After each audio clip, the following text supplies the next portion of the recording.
Hey guys, welcome back to the Lou Perez podcast on the Lions of Liberty Podcast Network. I am your host, Lou Perez, and today I'm very happy to be joined by a friend, a great filmmaker, documentarian, Mr. Rob Montz. Hello. What's up, bro? What's up? Good. Where are you beaming in from? The headquarters of Good Kid Productions International is here in Richmond, Virginia, the heart of the Confederacy. There, and you chose well. You know, I don't know which side won that war. We'll we can. Let's not start with that. Let's not start with that. Well, why don't we talk a little bit about Good Kid Productions, because people can definitely check out. You have a whole library of material on YouTube.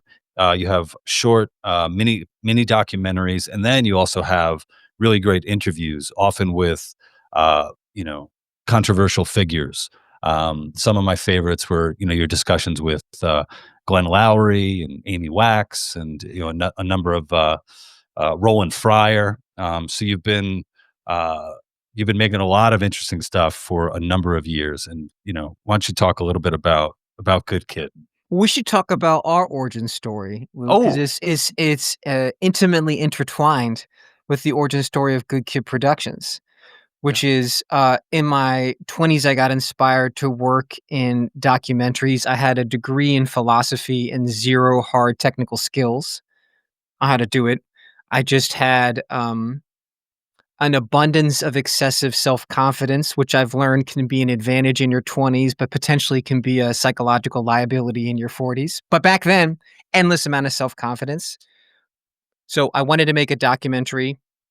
I got inspired to make a documentary about the North Korean propaganda apparatus, specifically how it's actually custom built in ways that tap into Korean culture and human psychology that I think make it an important piece of the puzzle when you're trying to figure out why is it that this backwards socialist basket case of a country continues to survive. And I think that the propaganda apparatus is actually an essential part of that. The question was, who would give money to someone with no marketable skills and no track record of successfully producing videos to make a video? It's a good question. They're a good question. But I ultimately got a small grant from the Moving Picture Institute, which is the organization that I met you in, also a libertarian-oriented nonprofit. And it's been a completely unpredictable succession of events since then, after that documentary came out, in which we've been able to build a company, build bigger audiences, build better documentaries. And the thing that I'd seen back then was that the tools of documentary production had grown rapidly more sophisticated while also growing rapidly cheaper. So you could even 15 years ago make something that looked just as good as anything on a major network for a completely reasonable price. So it's like, why is it that we can't make stuff that is of the highest possible level of technical ability, but happens to be informed with our politics, which I think it's fair to say doesn't get normal representation among legacy media corporations, right? Why can't we just combine both? And I think insofar as we've been able to have any success, it's that we do that. We do that where we really care about storytelling. We care about this thing called human emotions, which libertarians tend not to display an aptitude for, but we also want our stuff to look premium. We want it to look as good as a David Fincher film. And the docs of ours that have popped off are the ones that I think most successfully combine those elements. Yeah, and I think one of the things too is, over the years of you making these, I think you've really established your style. Like when I see something pop up on screen, I know pretty quickly that it's a Rob Montz production. And I think a big part of that is not only, visually, what you're doing, but how you incorporate sound and music, I think is really good, because so much of, stuff when it's kind of like slop, like, documentary, that's out there where, they'll go and they'll get like, they'll buy some track from Pond 5 for like 4.99, and it sounds like and it's like, "Oh, everyone uses that track in every single one of their videos," whether it's like, "Oh, this one I want to sound a little bit more hip hop, so here's the 3.99 hip hop track," where you I mean, you basically I mean, you could be, I think, putting together just soundtracks of what your docs are, and I could see people actually just listening to that as well. So you do a really great job with that for sure. Yeah, bland, kinda corporate. The other thing too is that frequently people use the same stale tracks, Mm. and they're hoping that it'll do the work that they're not accomplishing in putting together the story, right? Mhm. So they want the audience to feel the emotion of fear or joy. They want the audience to feel a sense of menace or intrigue. And instead of doing the intricate work of building story that would actually organically make people feel those emotions, they just like, right, type into Pond 5, menacing song, and Yeah, hope that if they just plop that bad boy in there for 4.99, it'll do the work for them. yeah. And also, you know, and like I said, in addition to the documentaries you make, you also have, these, longer conversations with, with these figures in academia and politics and culture. And what I like about them is that you are having these interesting adult conversations with interesting people. Whereas I've had experiences in the past where I'd be producing a video for somebody that it's just a talking head, and uh, they want to cut it as if it's like a TikTok, and it's like Yeah. I'm trying to explain to them, no, you have like this is like an 80-year-old person with an incredible amount of history, talking about this really interesting subject. It works on its own. We don't need all these jump cuts and shit and all this goofy stuff. And I feel like there's a lot of people are trying rather than trying to kind of do their own thing or create the new thing that people are going to want to see. They're looking around them and saying, "Okay, what's working?" And without realizing, like, well, it works for very specific things. You can't, you couldn't take this a really stupid example. You can't take The Godfather and TikTok it. It's just not going to work. I mean, I think we're doing more interviews now, and it's always front of my mind. How do you justify people paying a minute of attention to you Mhm. when they're having 15 terabytes of stimulation thrown at their face every single day when they're on the internet? I think the success of guys like Lex Fridman is proof that people will stick around for stuff that requires a little bit of patience and some time to properly unfurl. Mhm. I know I personally both don't like and have no aptitude in making short videos. I'm personally just kind of petrified and have a pretty strong stress response to TikTok. So I couldn't do it even if I wanted to. And yeah, so I think it's, I mean, you know what it is. It's basically, it's the same thing with the docs. It's basically try to blend together an organic expression of what I find intellectually and aesthetically stimulating and hope there's a sufficient number of people that like my unique blend Mhm. that I can keep doing what I'm doing. Yeah. I'm 42. I've been at it for about 10 years now, so it's working so far. We'll see how it goes. Well, something too, I think is important, when it comes to docs is about, access that you have. And you made a great documentary about Brown University, which is your alma mater. And, having gone to Brown, you were able to get like Glenn Lowry, on camera. And this was before Glenn was, as Yeah, big, I as got big him as he is. early. He was an You got him. undervalued asset back then. Yeah, yeah. I think you blew up his career. You were the Svengali that made it happen. But then also, like, when you were talking about, the North Korea doc, I mean, God, how many people go to North Korea from the US? I mean, how the hell did that even happen? How'd that come to pass?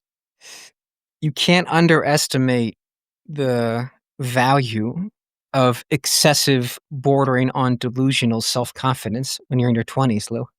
That's what it was. That's what it was. I bought a camera for like $500 on Amazon, barely knew how to use it. Back then, there's specialty tour companies that will take you from Beijing to North Korea because the only way that you can get in as an American citizen is through specific flights. Mhm. And you just talk to people and try to shoot things and not get arrested. That was it. Yeah. But I have to say, and this doesn't always have to be about this, the ultimate expression of access plus emotional connection is the doc that's dropping in December. Yeah. We should talk we should definitely talk about that. Is it titled Pale Fire? Is that how you're It's right now it's called Paradise Abandoned Okay. Inside the Pacific Palisades Fire. That's the tentative title for now. We'll see what it's like when it actually drops. But yeah, I mean, I'm sure your audience is familiar with these fires that incinerated substantial chunks of Los Angeles.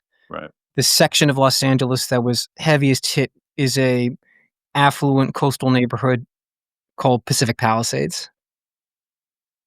I was born and raised in the Palisades, and my childhood house burned down.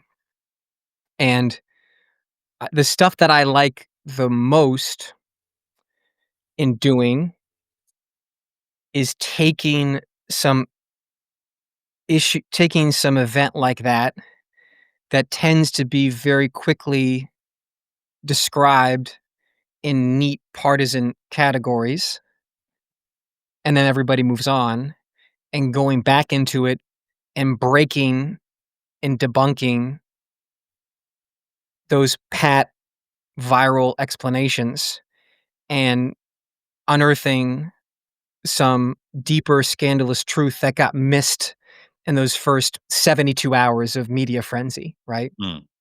So that's what I like doing. I'm from that area. And so when the fire happened, uh, it felt like an odd cosmic alignment between the one thing that I'm capable of doing, which is telling visual stories, and what the universe actually needed, which was a really good, hard-hitting documentary investigation that unearthed that deeper truth. And people can judge for themselves when it comes out on YouTube. It's on my channel. Good Kid Productions is our production house. Everything's getting released on my channel under Rob Montz. Okay. They can judge for themselves, but I can say definitively that every documentary investigation into the Palisades Fire that's come out since, including from 60 Minutes, including from NBC, including from Fox News, every single one of them sucks and doesn't hit these deeper truths that I think we were able to unearth. They both look boring and bland, and also don't do that necessary digging to show what people missed. And there's a huge thing that people missed. Mhm. Well, I could say, so I know a number of people who, lost their homes there, and I, gave to their GoFundMes, and then I moved on with my life, you know? Right.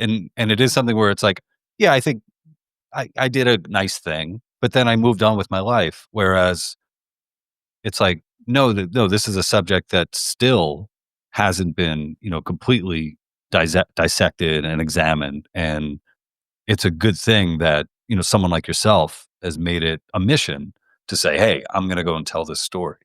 Well, the fundamental misperception, which I didn't realize was as prominent as it was as we've been screening the documentary for private audiences, Yeah. is how the vast majority of people outside of the LA metro area essentially buy the explanation that it was just bad luck and inevitability and just the product of the laws of nature. That there actually wasn't much that could have been done in order to prevent this catastrophe. And I can tell you for a fact that is not true. But the counterbalancing thing is a lot of it tends to be hyper-partisan explanations that we're trying to identify specific human errors, either from the left or the right, also got it wrong. Hmm. And they glommed on to certain explanations that it turns out under deeper investigation are utterly irrelevant. So there were some very specific human errors that allowed a tiny little spark in some dry brush about a mile and a half from my home to turn into a wildfire that incinerated like 70% of the most sought after real estate in Los Angeles. There are specific human errors, but they're not the ones that you've been told. Hmm. Uh, can you reveal? I mean, you don't have to give it all away, but what are some? Always one era. Maybe top five. What's your fifth? I'm not gonna give you 5. Yeah, you'll No, get 5. no. Out of the top five, just the fifth. Or something like that. The So there's a guy by the name of Alan Feld who was the first call into the fire department because he's the first person to spot the fire, probably within 5 minutes of it having started. He has gone on the record with federal ATF personnel, the New York Times, and Good Kid Productions. Those are the only people he's talked to. Mm.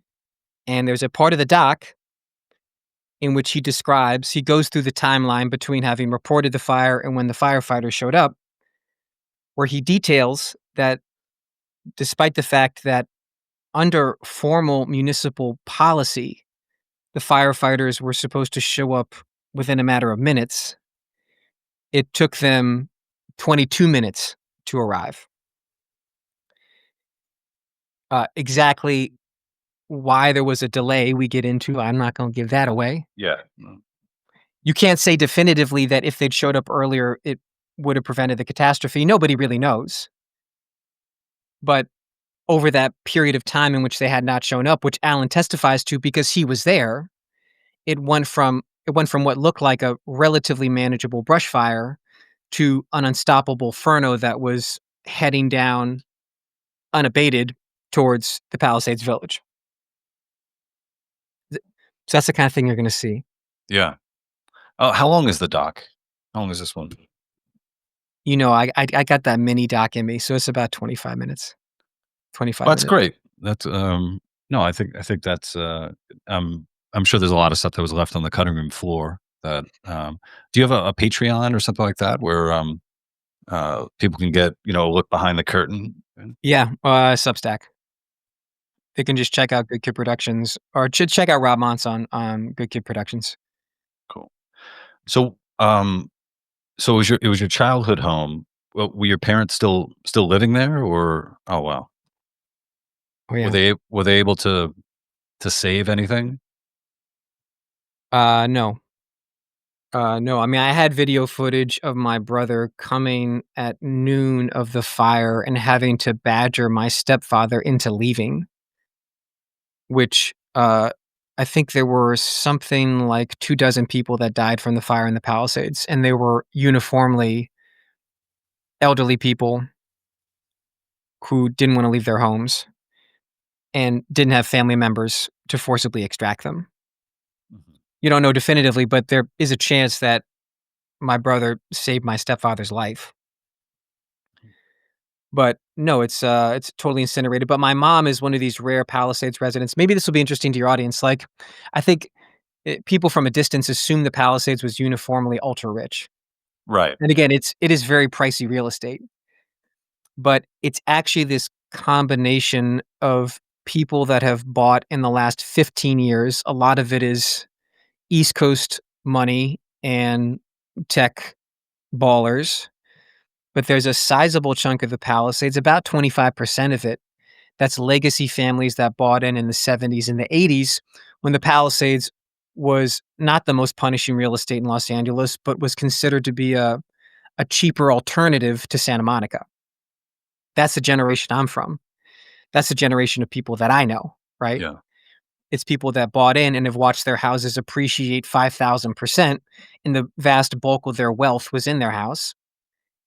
And then their house burns down, and thanks to some light regulatory mismanagement from California authorities, they either are uninsured or underinsured and are out, $1 million or $2 after all is said and done and can't move back.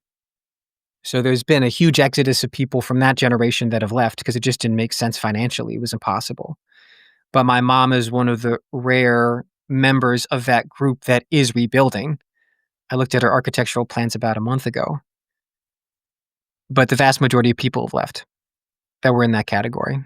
They couldn't afford to rebuild. To what you said about, people the outsiders thinking that, everyone who lived in the Palisades were wealthy.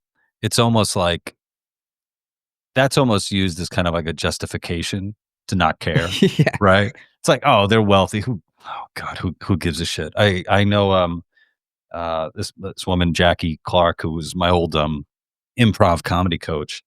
I remember she had posted about her house having burned down. I don't think they weren't in the Palisades. I think they were in, was it Eagle Rock or something like that? I think they're in that neighborhood. My apologies if I have it wrong.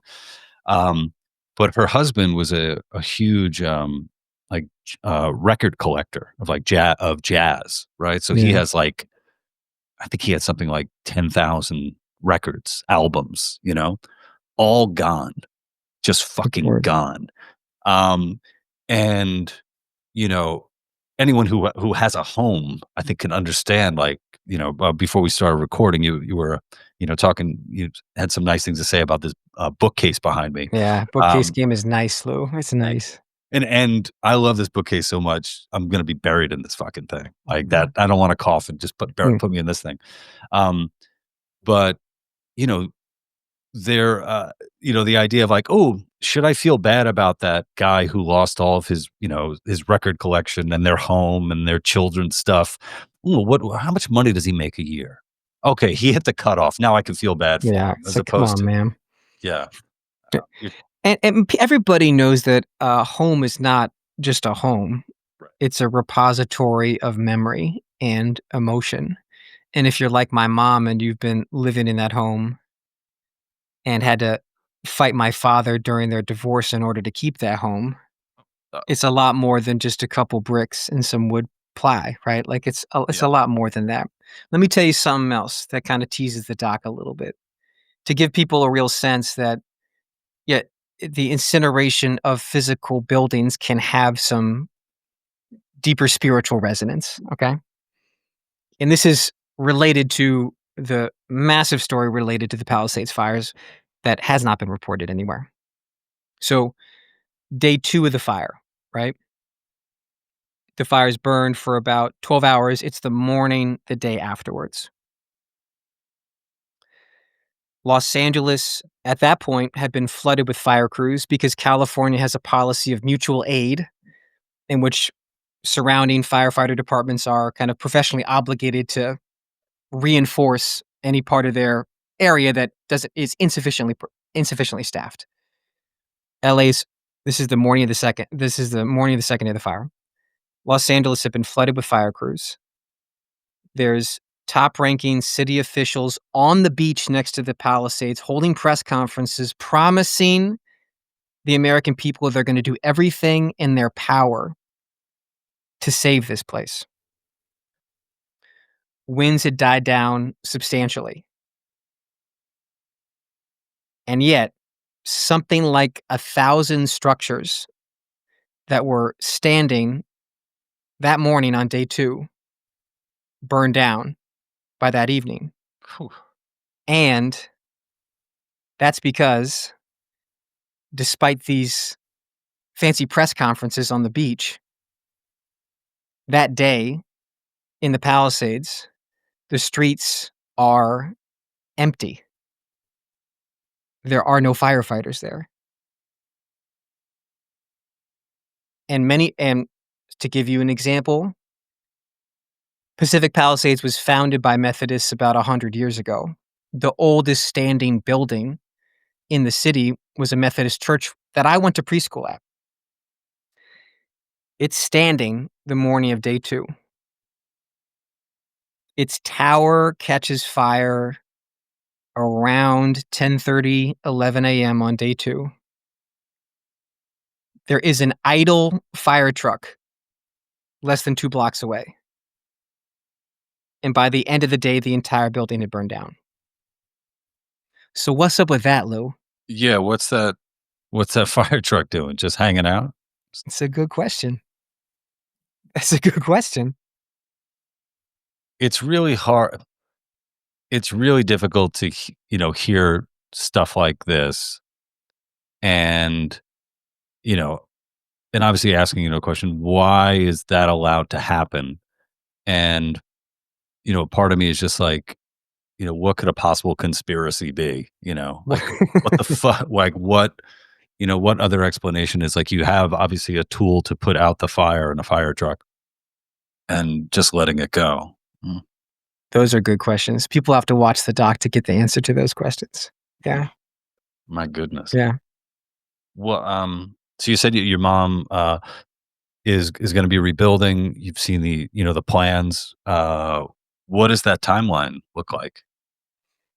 It keeps getting stretched. Yeah. It keeps getting stretched. There's been some regulatory streamlining. California is not exactly known as a place that is accommodating to efficient home construction, but there's still a lot of gunk in the system. So the dates I get emailed by my mom keep getting pushed back. So we'll see. Wow. We'll see. And what? Oh yeah, cause Yeah.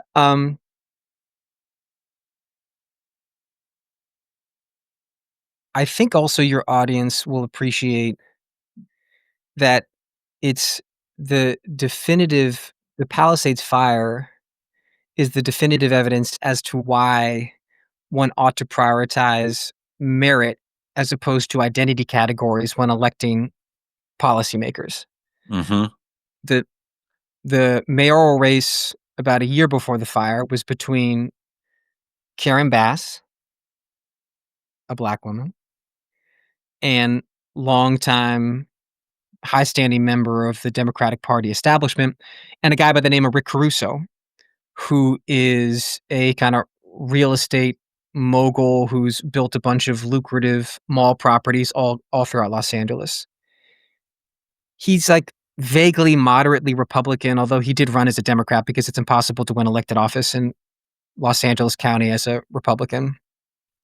Caruso and Bass ran against each other, and Caruso lost.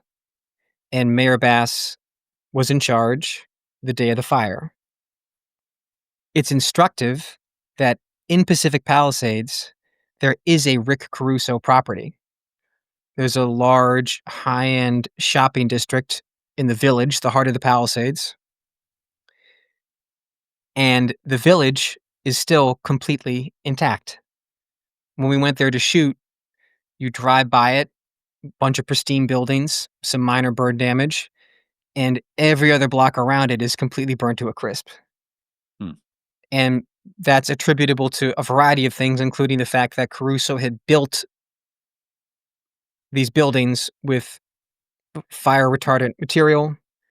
He'd pre-deployed private firefighters when there was a high risk of wildfires given the nature of the winds that morning, and a variety of other things.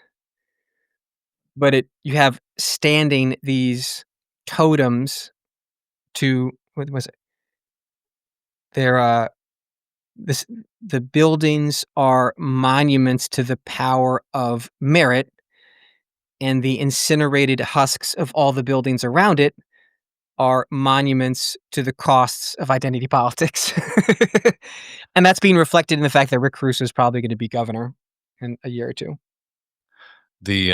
I remember at the time this one video going around about a fire woman.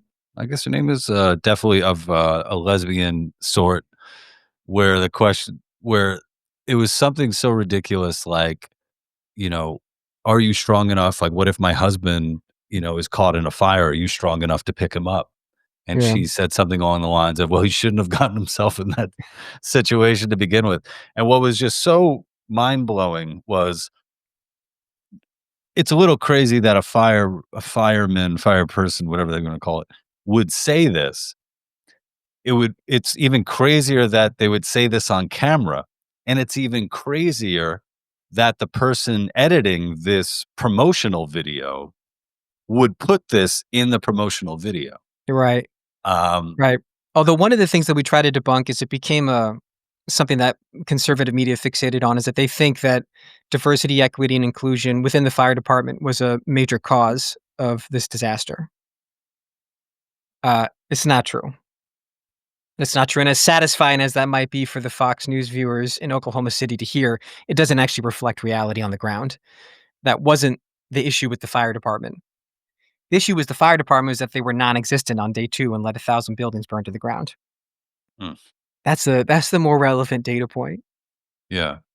Yeah, I guess it's, if a fire's burning and a fireman's not there to put it out, well, then the fireman's not there to put it out. It doesn't matter if it's, black, white, or how they identify Identity categories do not matter. It at doesn't all. matter. It doesn't matter. Yeah. What, what, if anything, like what changes are being made to stop something like this from happening again, or at least not causing as much damage? My sense from the people of the Palisades is they're operating under the assumption that no one's coming to protect them again. They're not they are not seeing municipal authorities learning the lessons and making adjustments to things like environmental policy or firefighter readiness, right? Or keeping the San Ynez Reservoir filled so that there's sufficient water supply in the outbreak of a wildfire. That it's what they're doing is individually hardening their homes. So rebuilding their homes, incorporating all the best practices for how to have it not get burned down. I mean, there are some relatively simple things.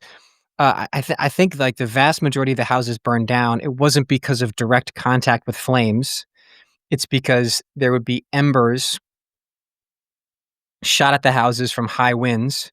Those embers collect at the walls of the building and inevitably get through the vent system, get into the house, and burn down the house from the inside. There's some pretty commonsensical things you can do to prevent something like that from happening, and that's what they're doing. I don't no one that I've talked to has indicated they think there's gonna be a tectonic shift in public policy in Los Angeles.